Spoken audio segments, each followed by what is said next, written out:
په دې مخ ته ځمکه باندې ډېر زیات خلک اوسېږي، سړي مو اوسېږي، ښځې مو اوسېږي،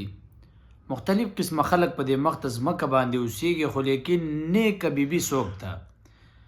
نیک سړی څوک دی؟ پیغمبر علیه الصلاة والسلام خصوصي دعا د کمې ښځې دپاره کړله او د کم سړي دپاره یې کړله. حدیث کې راځي پیغمبر علیه الصلاة والسلام فرمایي رحم الله رجلا،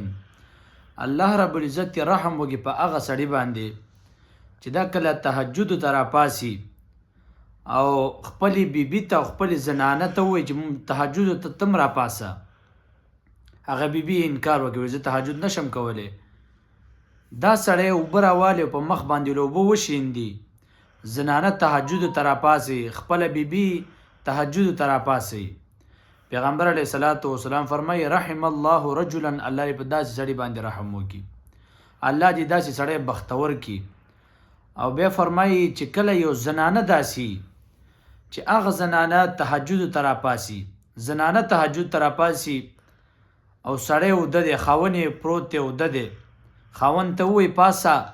تهجد وکړه، تهجد ټیم دی د الله نه دعاګانې وکړه، خاوند انکار وکړي زه خو ستړی یم زه تهجد نشم کولی، دغه زنانه اوبه راوړې په مخ باندې له اوبه وشیندي، دغه سړی تهجد ته راپاسی. پیغمبر علیه الصلاة والسلام فرمایي دا بیبي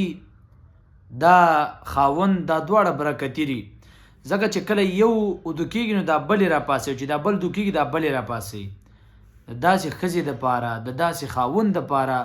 جناب محمد رسول الله صلی الله علیه وسلم دعا وکړه. اوس داسې زنانه، داسې بیبي، داسې خاوند چې سره مونځ نه کوي، تهجد خو لا پرېږده چې فرض مونځ نه کوي، نو په داسې زنانه او په داسې سړي باندې بیا د دې اپوزټ لعنت په دې باندې، ځکه چې فرض مونځ قضا کوي.